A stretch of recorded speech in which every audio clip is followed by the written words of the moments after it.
성경 에베소서 6장 13절에서 17절까지 말씀입니다. 에베소서 6장 13절에서 17절까지 말씀.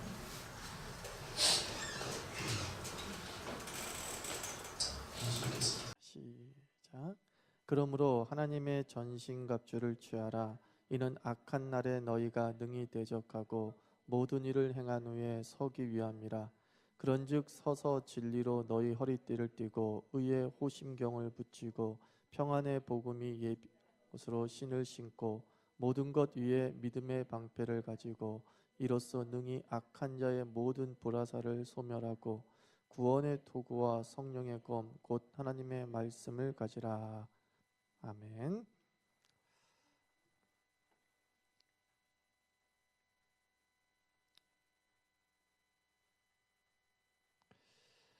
활기차게 살면 적이 지친다라는 제목으로 우리 말씀 증거합니다. 활기차게 살면 적이 지친다. 성령의 전신갑주 중에서 오늘은 의의 호심경에 대해서 한번 살펴보려고 합니다. 의의 호심경. 호심경이 뭐냐면은 이 가슴을 보호하는 갑옷을 호심경이라고 하는 겁니다. 갑옷을 다 입었잖아요. 근데 특별히 심장 부분을 이렇게 보호하는 그런 도구를 호심경이라고 합니다. 그래서 혹시 여러분들 로마나 그리스 시대의 영화를 보면 이렇게 맨몸에다가 여기만 딱 이렇게 쇠로 가려진 것을 본 것이 있을 거예요. 군인인데 갑옷은 아예 안 입었는데 요 가슴 부분에만 동그란 쇠로 이렇게 묶여져 있는 모습을 볼 겁니다. 그게 심장을 보호하는 호자, 보호할 호자, 심장, 우리가 말하는 심장, 마음심, 그 심장을 보호하는 그런 도구가 호심경입니다. 그 심장을 히브리어로 레바브라고 하는데 이게 마음으로도 번역이 됩니다. 보수적인 기독교는 사망 기준을 이렇게 심장 박동의 멎음으로 결정을 합니다.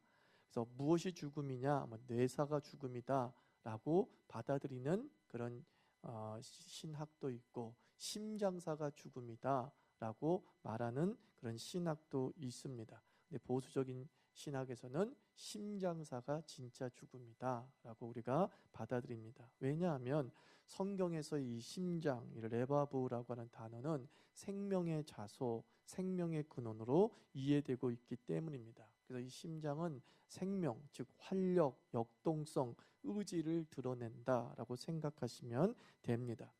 그래서 전쟁이 일어났을 때 가슴에 공격을 당한 사람은 그 치명적인 상처 때문에 죽지 않을 경우에는 사경을 헤매게 되거나 아주 위기에 처하게 되고 활동력이 둔화되기도 하는 것이죠. 그래서 너희가 성령의 전신갑주 중에서 의의 호심경을 매라. 즉 방탄조끼 같은 거 하나 딱 갖고 살라, 이런 뜻이 되겠습니다. 그래서 마귀가 우리의 어디를 공격한다는 거예요? 심장을 공격한다라는 것이죠.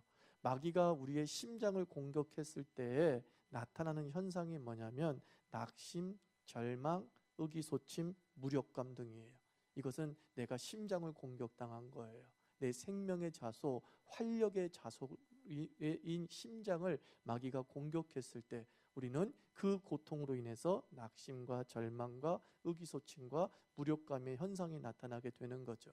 그래서 이런 심적 현상에 직면해 있는 사람은 오늘 말씀을 생각하면서 이렇게 생각하면 된다는 거죠. 마귀가 나의 어디를 공격했다? 내 마음을 공격했다. 내 심장을 공격했다라는 겁니다. 의기소침합니다. 아무 일도 안 하고 싶은 사람이 있다. 바로 마귀에게 공격당해서 활력을 잃어버린 것이죠. 그러니까 마귀가 우리를 죽이기도 하지만 말이죠. 마귀가 그냥 죽이지 않아요. 그냥 죽이면 재미가 없으니까 얘를 어떻게 사는 것 같지 않게 만들어 놓는 거야. 인생이 재미없게 만들어 놓는 거야. 그러면 뭐예요? 이걸 뭐라고 그래요? 산송장이다. 그렇게 얘기를 하잖아요. 그러면 이제 더 이상 얘는 신경 쓸 필요가 없죠. 다른 사람에게 신경을 쓰는 것이죠. 그래서 마귀가 심장을 공격하는 대표적인 무기가 뭐냐면 성경에 보면 참소하는 자 이렇게 얘기합니다. 참소. 계시록 12장 10절 말씀 보면 우리 형제들을 참소, 즉 고소하던 자, 곧 우리 하나님 앞에서 밤낮 참소하던 고소하던 자가 쫓겨났다라고 말합니다. 마귀가 밤낮 하는 질이 뭐예요? 고발하고 폭로하고 약 올리는 짓을 마귀가 합니다. 언제적 이야기를 고발하고 폭로하느냐? 들어보면 다 과거 이야기를 얘기합니다. 과거의 지은 죄, 과거의 꼴등, 과거의 욕쟁이, 과거의 뭐 야동 탐해자, 뭐 이런 것들을 고발하는 거죠. 사실 과거 없는 현재란 없잖아요. 과거의 실수에 또 과거의 문제에 얽매이지 않은 사람은 없습니다. 그러니까 마귀가 계속 과거를 지적하니까 자기도 모르게 나 같은 놈이 뭐 하나 제대로 하는 게 있을까라고 하면서 자기 비하와 자기 학대에 빠지기도 하는 겁니다. 인간의 감정 중에 죄책감이라는 감정이 있죠. 죄책감이라는 감정, 죄를 지은 것을 후회하는 마음, 그게 이제 죄책감인데, 이 죄책감의 감정을 누가 사용하느냐에 따라서 결과가 매우 달라지게 됩니다. 죄책감도 사용하더라고요. 하나님이 사용하면 어떻게 될까요? 고린도후서 7장 10절 말씀 보면 하나님의 뜻대로 하는 근심은 후회할 것이 없는 구원에 이르게 하는 회개를 이루는 것이요 라고 말하고 있습니다. 하나님은 죄책감을 통해서 누구에게 돌아오게 해요? 하나님에게로 돌아오게 하는 거예요. 하나님의 성품을 다시 향하도록 하는 자극제로 삼는다는 겁니다. 근데 고린도후서 7장 10절 뒷부분은 이렇게 시작합니다. 세상의 근심은 사망을 이루는 것이니라 라고 말씀하고 있어요.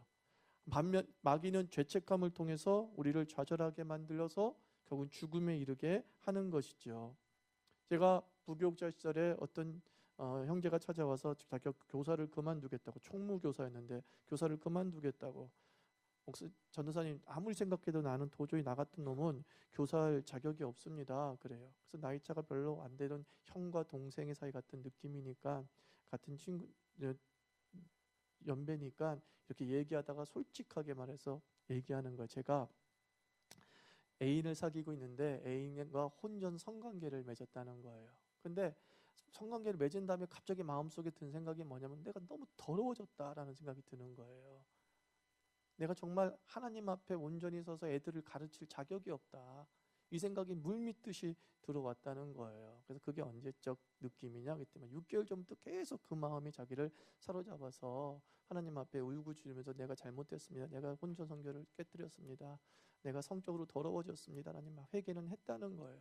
회개는 했는데 도저히 내가 애들 앞에 설 마음이 되지 않는다, 내가 교사 직분을 내려놔야겠다라고 말하더라고요. 그때 저는 27살이었는데 지금 생각하면 그건 하나님이 주신 지혜라고 생각을 해요.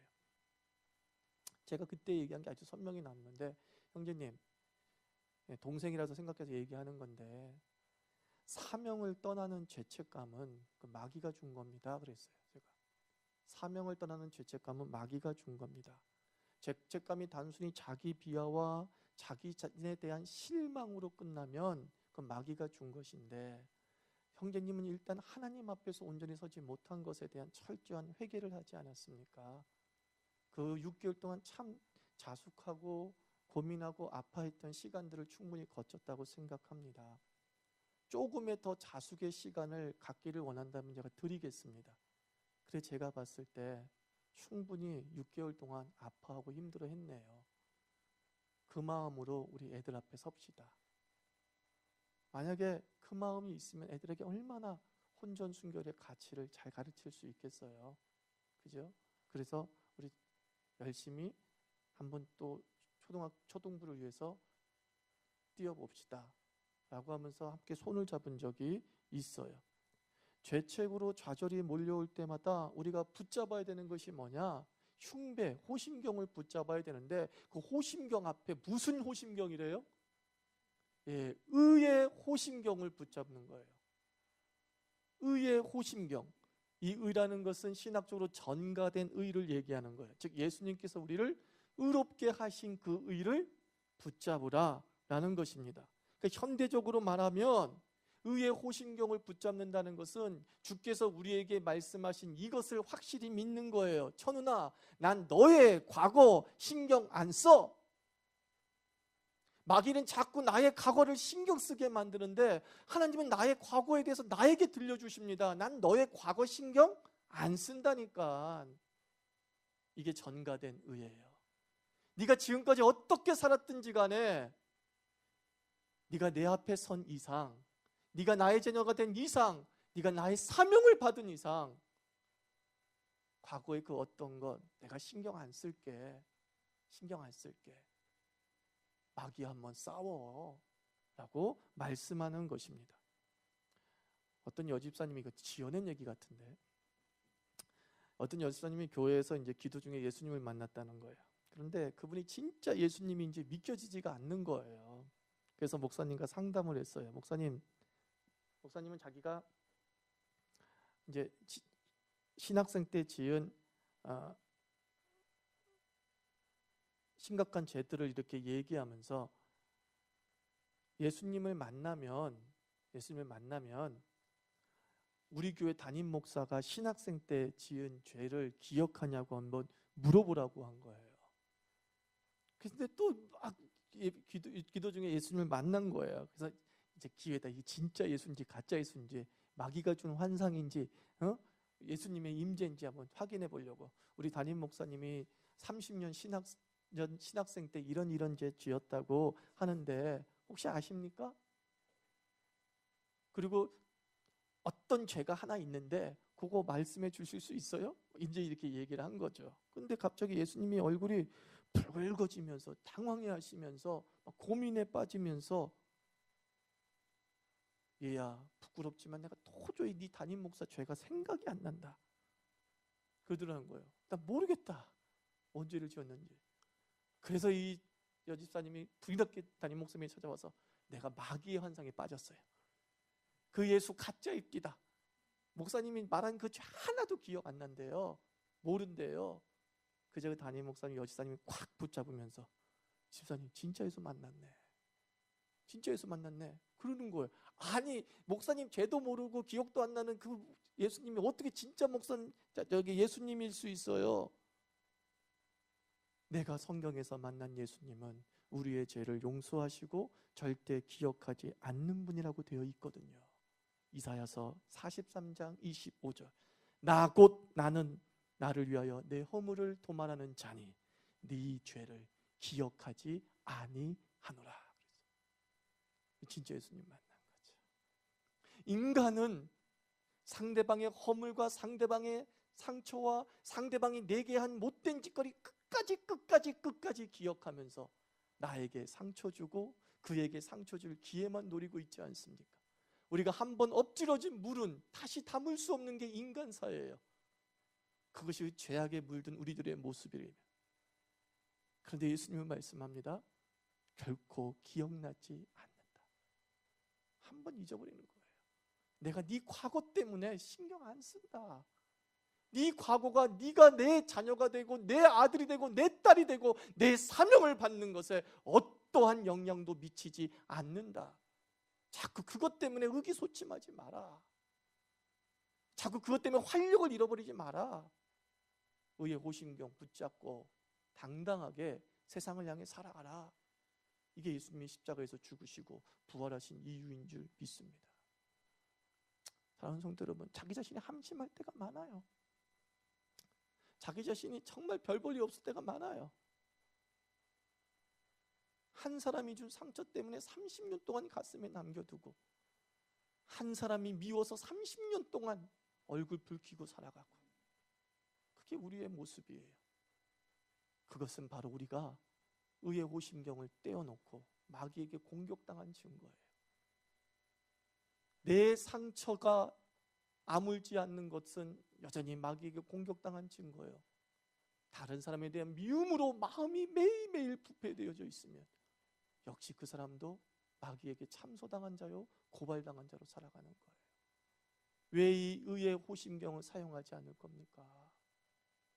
왜 전쟁터에 나가는데 이 의의 호심경을 떼어놓고 나가냐는 거예요. 가장 중요한 심장인데. 마음이 무너지고 의욕이 무너지면 삶을 살아갈 수 없잖아요. 아무리 돈이 많고 능력이 많고 똑똑하더라도 의욕이 사라지면 그 사람은 인생을 펼칠 수가 없어요. 무기력증에 빠졌을 땐. 얼마나 이 마음이 중요한지, 이 심장이 얼마나 중요한지. 근데 주님은 내가 그 심장, 활력의 좌소, 생명의 좌소, 그 심장 내가 보호해 줄게. 내가 만든 의의 호심경을 착용해. 마귀가 뭐라고 말하고 얘기해도 신경 안 써. 신경 안 써. 라고 하면서 무시할 수 있는 능력. 오늘 말씀은 그러므로 지난주 말씀과 너무나 연결되지 않아요? 다윗이 그 입 다물라! 라고 한 것처럼 마귀를 향해서 쏴봐 이거죠. 쏴봐. 여기 맞춰봐. 뚫을 수 있으면 뚫어봐. 좀 뻔뻔함이 필요해요. 우리 삶에. 뻔뻔함이. 야, 너는 진짜 양심도 없다 라고 여길 정도로 하나님 앞에 좀 뻔뻔함이 필요한 거예요. 왜? 하나님이 나를 그렇게 뻔뻔하도 될 정도로 예수 십자가의 의의 호심경을 우리에게 허락해 주셨기 때문입니다. 또한 두 번째, 이 의라는 건 뭐냐면, 의의 호심경이란 뭐냐면 또 이거예요. 난 너의 과거 신경 안 써가 첫 번째라면, 두 번째는 뭐냐면 난 너를 대단하게 여겨 이거거든요. 난 너를 대단하게 여겨. 의의 흉배를 입는다는 것은 우리가 의롭다 여김을 받은 거예요. 만들어서 의인이 되었다는 거예요. 의인이 얼마나 대단한 존재입니까? 죄인이 의인이라고 하는 신분 상승이 이루어지고 본질적 변화가 이루어졌어요. 이 의인이란 말이 여러분에게 중요하지 않겠지만 유대인들은 의인이 얼마나 중요한 단어인지 몰라요. 유대 교회에서는요. 그래서 의인이 되었다? 놀라운 거예요. 의인이 되었다? 하나님과 교제할 수 있는 권리가 생겼다. 그런 뜻이거든요. 유대인들에게는요.